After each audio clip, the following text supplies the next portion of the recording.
and welcome to my channel, Haylee Marie Vintage. I'm very excited. Today I am going to be kicking off one of my gown projects for the year. I've committed to making less gowns this year, so this is one that I'm going to bring to you that I am so excited about. I've been thinking about this gown ever since I saw a very special dress in the window of Luly Yang, who is a Taiwanese American designer. She has a store up here in Seattle, and it's vaguely near my workplace, and sometimes when I'm going to lunch I walk past it, and it's just such a dream to see those dresses in the windows. So one of these dresses is a really fun layered thing with feathers. So to get you a better picture of that, these are the patterns I'm going to use to kind of mimic this. I have this first pattern here, which is a Lady Marlowe pattern. This pattern, I have never actually even used the top of this pattern. I probably never will, but I mainly am using the tiered skirt ruffles. I'm thinking I want a mini length for this dress, so I'm going to just go down 5. I did that with a project recently and I was pretty happy with it. And then for the top, after much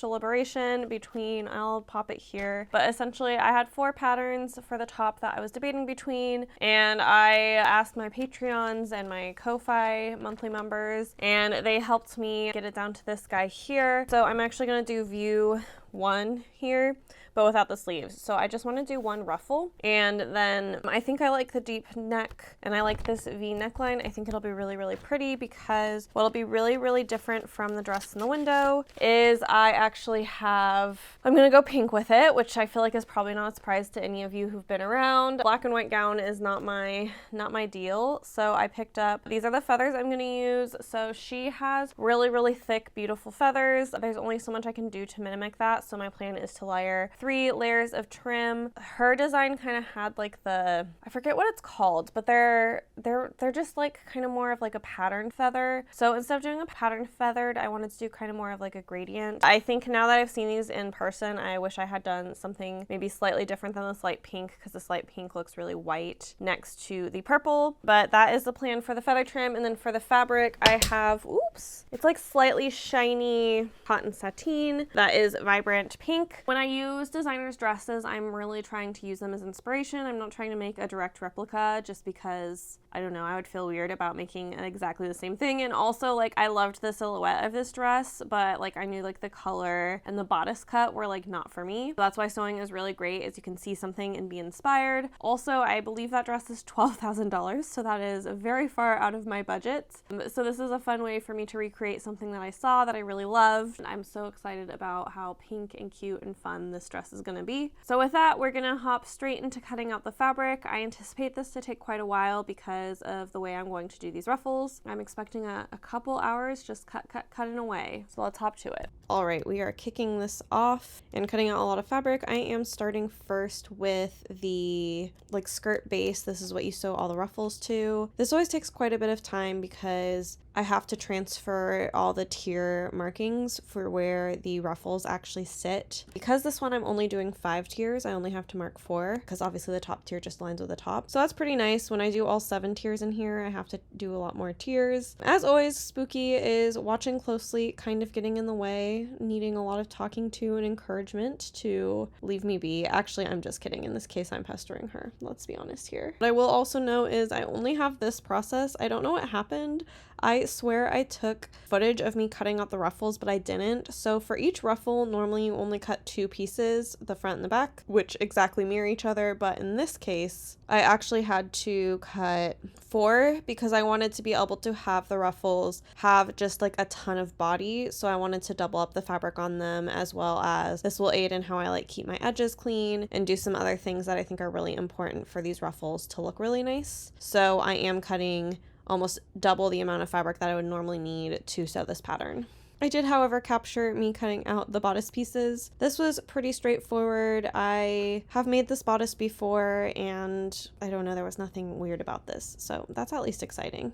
And then for this project, before I even started sewing, I needed to clean out my machine really bad. I didn't realize how bad. It's actually kind of embarrassing how gunky it was in here. I'm usually pretty good about cleaning out my machine, but in general, I feel like when my mental health goes a little bit funky, things get less clean in general, and that includes my machine. So there was a lot of buildup in here, and in general, I think my machine is well and due for servicing, but it's not going to happen right at this moment. So The first step I did after cleaning my machine was sewing all my ruffles together, so just doing my side seams and back seams. Since I didn't show you guys actually cutting off this ruffle, I forgot to note I had the top 2 tiers be split in the back so I can get a zipper in between them.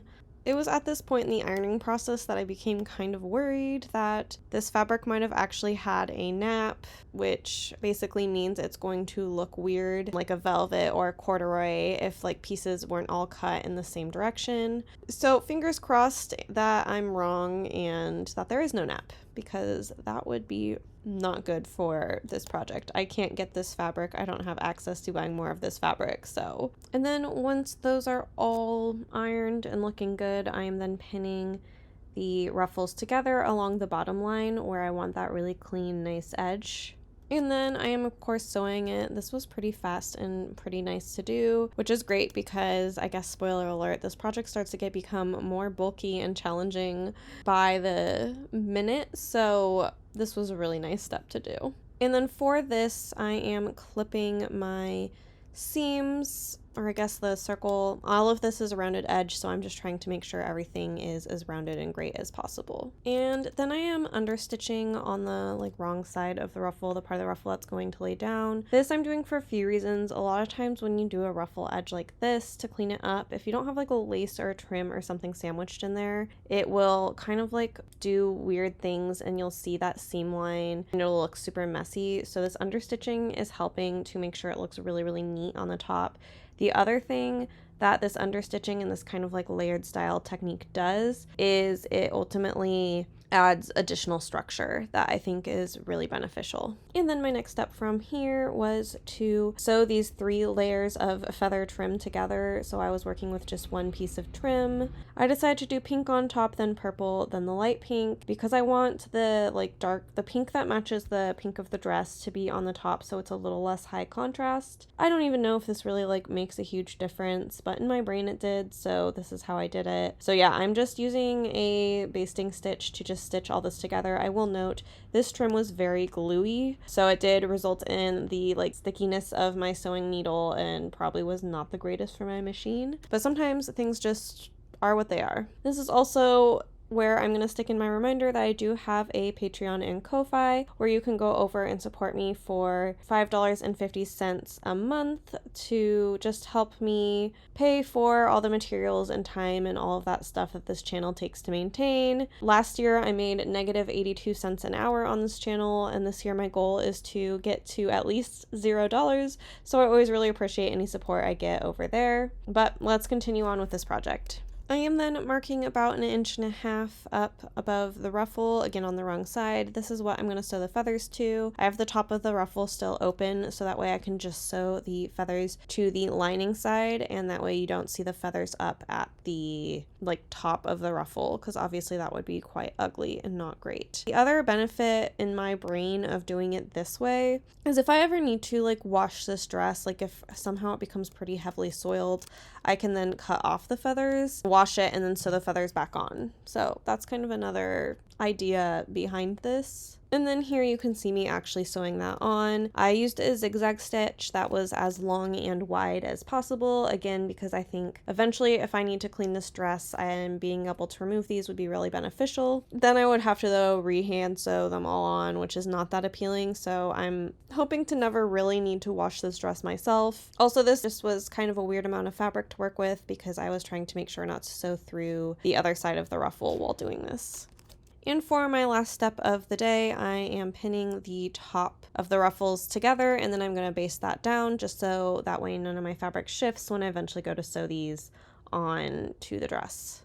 From here, I am cutting a bunch of bias strips because I am going to use bias tape to finish the top edges of the ruffle. While the pattern I use doesn't tell you to do this at all, because I think the assumption is you would never see the top of the ruffle, I like to take a lot of pride in how my work is finished, and I think that in case a ruffle gets stuck up or something like that, it's nice to have everything under a bias tape that matches instead of awkwardly just having rough edges there, especially in something that I kind of want to mimic a designer dress type of feeling. A designer dress would not leave unfinished ends up there, so I'm not going to either. And I am then just pinning those all together, and then from there I will be feeding it through my bias tape folder. You don't have to use one of these, I just will say it makes things go a lot quicker. So I like having them in my stash, but if you don't make bias tape very often, or you don't find ironing folds particularly tedious, I think you can absolutely do this without one. Today I'm having a high flare-up day of some of my chronic pain stuff, so as a result all I'll be doing is making this bias tape. And now it's another day and another weekend. I've had a good amount of time off from sewing. I'm feeling pretty good, so I am now focused on building the skirt base. This dress is kind of that more bell shape of the late 50s as opposed to the trumpet shape of the early 50s. This does actually have quite a few pleats up at the top. There's 2 pleats on each panel, so that is 8 pleats in total, and this will just help give again that kind of more bell shape skirt. So to start, I'm going to mark my darts, pin them, and then sew them.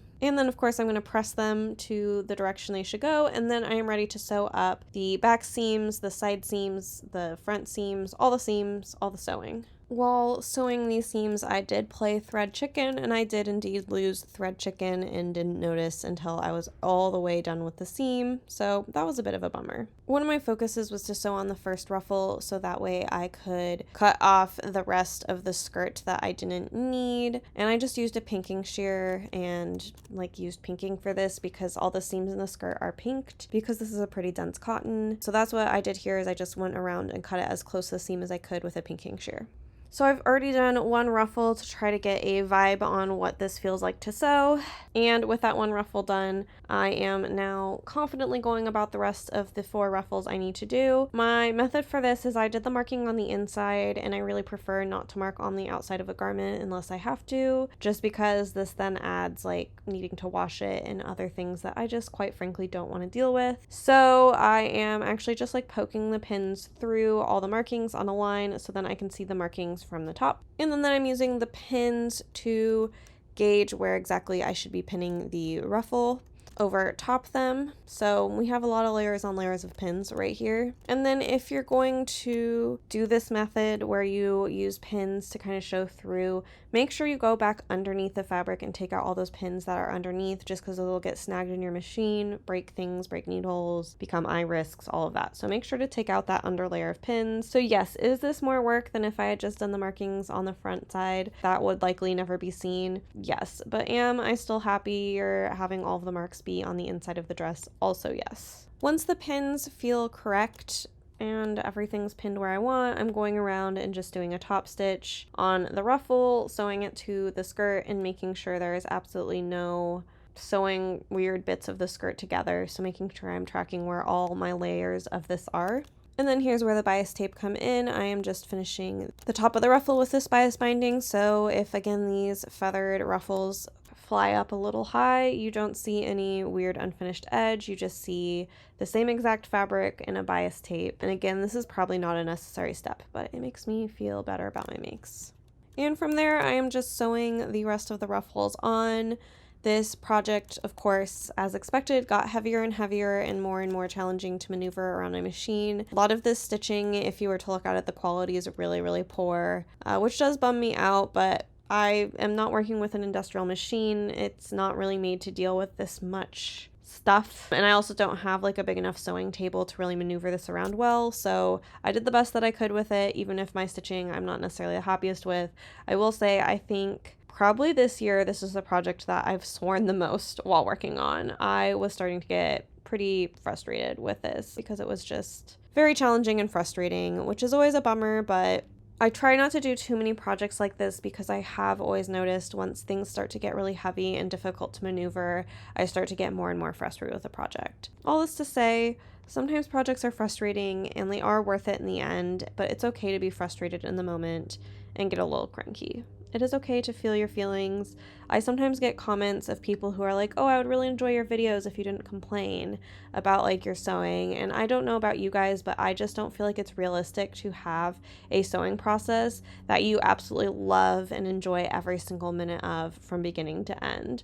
For me, that is not realistic. And maybe other people truly, really delight in every single step in sewing and nothing ever feels annoying to them, and congrats to those people, but I am not one of them. But after all that, we are down to the top ruffle, which is so much easier because I don't have to do the bias binding because it'll just get sewn into the skirt. I did have to transfer the pleating marks because this is pleated up at the top to kind of like have just like that extra big volume up at the top, which I really love that part of this pattern. But with that final ruffle done, the skirt is done, and now I can focus on the bodice. I am relieved to be free of all that heavy fabric for a sweet blissful moment. So my first thing that I'm going to do is put in all of these darts. And I am doing a lining out of the exact same fabric, so I am doing everything that you see twice for both the inside and the outside. Once the darts are in, I'm just pinning those side seams and shoulder seams on both the lining and of course the outside. And because this will all be enclosed, I don't have to worry about finishing these seams nicely, and I can just leave them alone. Although I have to say, this is such a dense fabric that I'm not even convinced I really needed to pink all the skirt seams that I pinked. It feels like this is really sturdy and not gonna fray. With the bodice mostly done, I'm just working on the ruffle that goes up around the neckline. I have sewn 2 pieces together, and then I will be clipping those curves.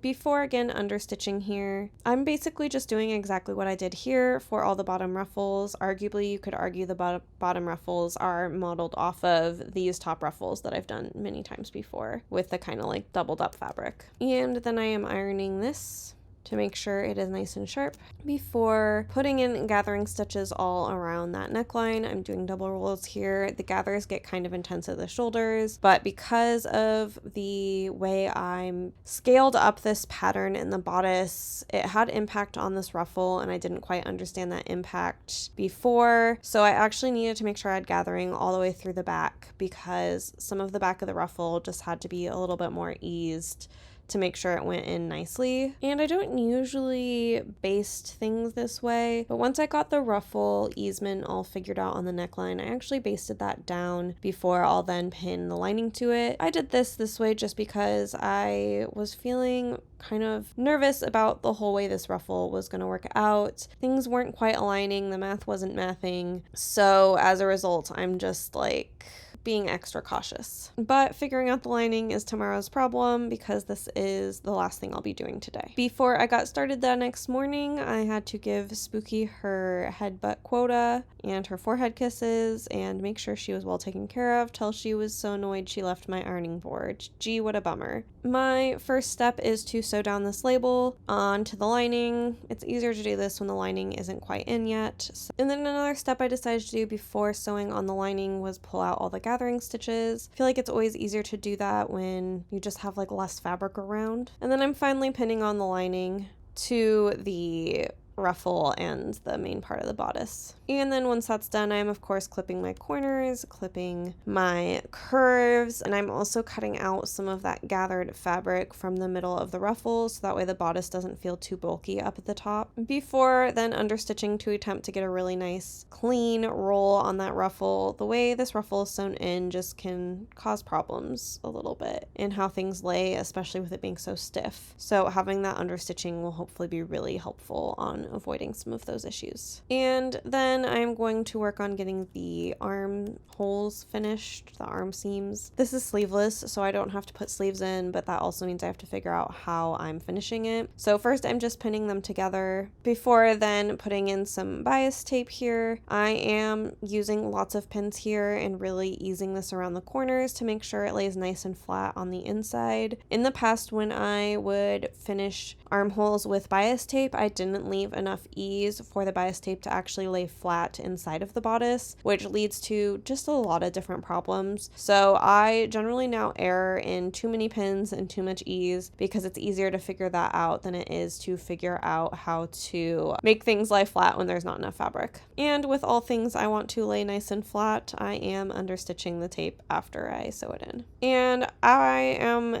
doing one final step here to try to just get the bulkiness out from around the arms. Once that's all done, just trimming out any of the fabric sitting around in the armhole that I can. Nothing's worse than when you can just kind of feel bulkiness in the underarm, so I'm just trying to nix that out now. And then I'm hand sewing that bias tape to the lining. And with all this done, I am now pinning the skirt to the bodice, making sure to keep the lining free and clear. I then sewed this on the machine, and it was so cumbersome and so frustrating to get around this seam that I decided I needed to not be using the machine for my zipper. So I decided to hand stitch in my zipper using a back stitch. This should keep it really secure and really great, but I will say hand stitching in zippers is never very fun. But between the ruffles, the feathers, and all the different layers happening with this dress, I just couldn't figure out an efficient way to do it by machine that wouldn't have me really frustrated. So I did do hand sewing, and sewing in the zipper did take me almost 2 hours because zippers are such a point of failure in a garment that this is not a place for like a loose running stitch. I was trying to be really diligent and have just a lot of very small back stitches here. So that just took a lot of time and a lot of work, and quite frankly, my hands are like not in a great place to be doing this amount of hand work. So I really had to do this hand work because not only do I not enjoy it, but it is actually painful for me. I am excited. I'm working on with a specialist to start getting some better support for my hands, so hand sewing becomes just less painful, and also I won't,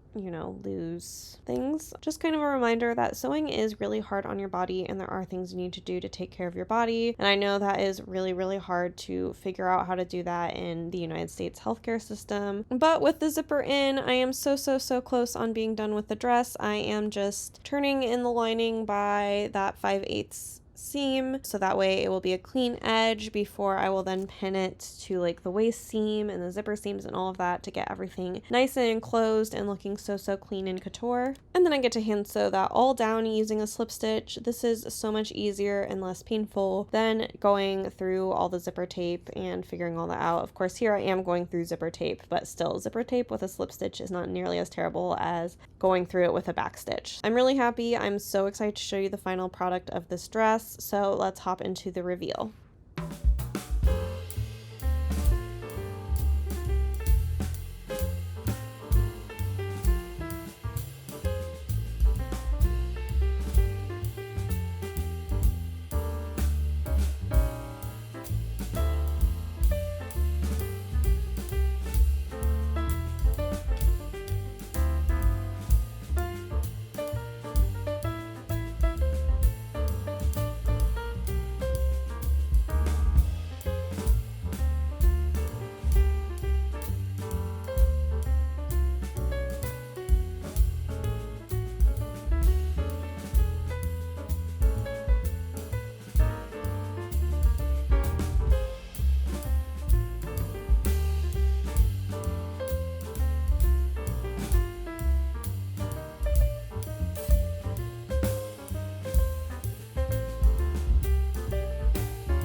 I'm pretty excited about this dress. I went out to, there's the Woodland Park Rose Garden by our zoo. It's a free garden that you can go in, and it's honestly a pretty decently sized garden. It's always really pretty. Maneuvering my camera there is always awkward because places like that are pretty public, but that's all right. Sometimes you just have to wait for people to like get out of shots and things like that. When you're in a public space, you're not entitled to that public space, so sometimes you have to do a little clever angling and other things. So that's kind of how that reveal went down. I went pretty early in the morning, so I didn't deal with too many people, but I do like to note that yes, a lot of times when you see me doing reveals, they're in very, very public places, and I just have to be comfortable with people staring at me. Anyway, we're gonna get into the cost breakdown and then my final thoughts on this project. As always, I have my little nifty spreadsheet here. So this project was quite expensive. I would like to remind you all, I am emulating a $12,000 dress, which means I am spending quite a bit on materials. Not that much though. But anyway, the fabric for this, I used that cotton sateen that I picked up in New York, but it was my favorite fabric shop that I found the most fabrics in. I'll like link them down below. I used about 8 yards of this, so that was $151.60. I don't know, not like super cheap by any means, but when you think of the yardage I used, I'm actually pretty happy with that price, especially since I was originally going to try to make this out of silk like the original. And then as far as notions, it's pretty wild. I spent $128.08 on feathers. The feather trim for this was just expensive. This was also like the most affordable I could find. I ordered directly from China to try to like avoid kind of the importers and the markup that you get from that. Definitely the cheapest way to go. I do worry about like the ethics of it because there was sewing on that trim, so that does stress me out a little bit. And then I spent $4.37 on the zipper, the tag, and the thread. So that was a notions total of $132.45. For the patterns, I've used both of these patterns multiple times. So I had 2 patterns that were around $9 because I divided them by how many times I'd used them. So that was $18.97 on patterns. Honestly, pretty good cost for a like gown pattern. So that brought our grand total for supplies to $303.02. So you know, definitely cheaper than $12,000, but not a cheap dress. I just, again, really try to be transparent with costs of things with you guys. So if you're thinking of making a project like this, you can be pretty realistic on budget. You could probably find similar fabric cheaper. I do feel like the sateen was really high quality and looks really high quality, but I am sure you could find kind of some more run-of-the-mill fabric, or you could of course go polyester. I try to keep my polyester use to a minimum because it is a product of fossil fuels. However, cotton of course has its own problems with how ethically it can be sourced and, you know, dyeing and all of that. At the end of the day, we can't purchase perfectly. We can all just do the best we can. So while I can't eliminate the problem with cotton, I can at least eliminate the problem with labor, which gets into our labor time things. So as far as this took, I do not feel like this was egregiously long in the amount of time it took me to make this. I did spend 2 hours and 45 minutes cutting out fabric, which is pretty long. For reference, most of my projects is about an hour and a half, if not an hour of cutting, so this was significantly more cutting. And then for sewing on the machine, I sewed for 10 hours and 45 minutes. This is pretty high. I definitely spent the bulk of my time at the sewing machine because the hand sewing only took 3 hours and 15 minutes, and that was a lot of like, you know, the bodice and what other hand sewing did I do? Was it really the bodice just took that long? Oh, it was the zipper. If I had not hand sewn in that zipper, we would have probably seen that drop by almost an hour and a half. Sewing in that zipper took a really long time because since it's a zipper and it's a pressure point, I tried to be really, really tiny and deliberate in my stitches, and also I still have some underlying chronic hand conditions that just make me pretty slow. That brings us to a total of 16 hours and 45 minutes that I spent on this dress. I've spent significantly more amount of time on a dress than this, so I think this is actually pretty good time. And then on this channel, we talk about a living wage, so I'm gonna multiply this by $35.39. I did recently re-up my research on Seattle, and even though I hadn't updated this for a year and it felt like inflation was pretty high, I couldn't find any data to support me upping it at this time. I think that's because retroactively data from the last year is released in the new year. So we are realistically looking at a 2023 living wage here in Seattle, which again is at $35.39. So I'm going to be multiplying that by the 16 hours and 15 minutes, which means that in labor costs, this was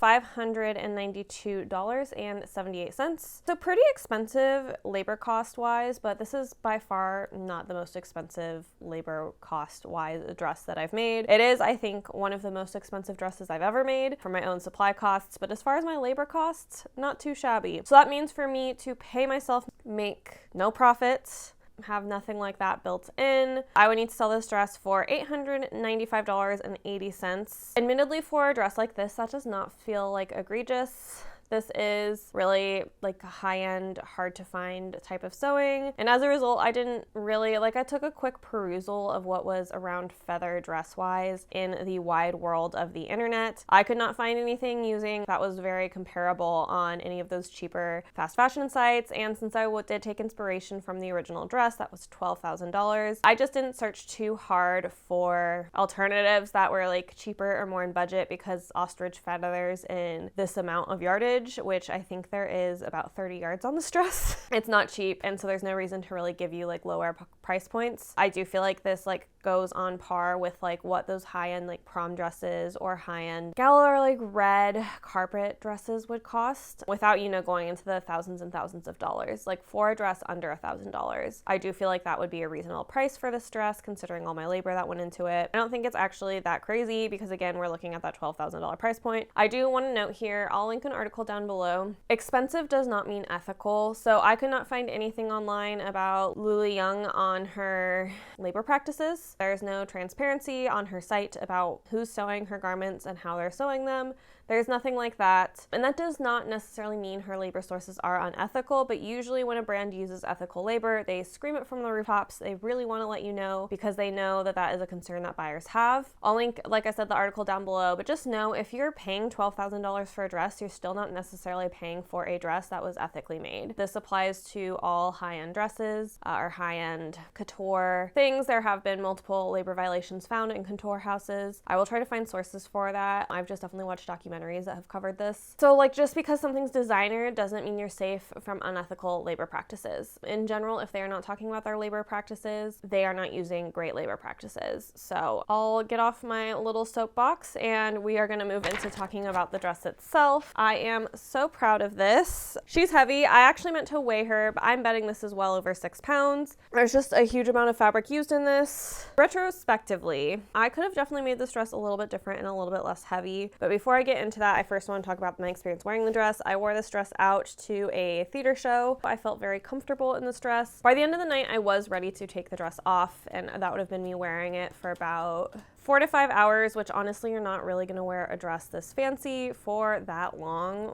You're probably gonna top at 8 hours max. I don't know, but I'm also not a person who leaves my house or does things that would put me in a fancy outfit for a long amount of time. But yeah, it was comfortable. I'm happy with the sizing. It is you could say probably a tad snug in the waist. Could have probably done a little bit better if I had corseted to wear this, but I didn't feel like sitting down at a show corseted. And overall, I'm really, really happy with the sewing. Let me start with that before I go into critiquing my own work. I have an art degree. I'm really used to critique, and it's not me doubting or being unhappy with my work, but I just like to talk about things I could have done better, because I think it helps me learn how to do things better. It also might help you avoid some pitfalls if you choose to kind of replicate this type of dress. So first thing that I could have done a little differently, I think I could have chosen a different lining for the bodice that was a little lighter. I think I could have probably gone with a rayon or something. I just couldn't figure out a place to find a rayon or a silk lining that was thinner that I could get in time to complete this project on the timeline I wanted to. But I do think I could have benefited from using less heavy of a cotton as lining. And I also, you'll maybe have noticed in the reveal, the ruffles at the point in the front, they're not even. I mean, they're also not even the back, but I don't care about the back. I don't see the back. They're uneven in the front. I repositioned these so many times to try to get it right, and I just could not get it right no matter what I did. And then I went back and I looked at her window a couple days ago to just see what was in the window. She had just released some new stuff in her windows, and what I realized, one of my mistakes, so one of the things that bothers me, especially in this top ruffle, you can kind of see a crease of where just the feathers are. I went to take a look at her window and see if I could glean anything on her construction techniques. Spooky demands to be seen, so seen she will be. Or not. She's now just cuddling into my lap. You might hear some spooky noise, and she is bumping my microphone, so apologies. Hi, baby girl.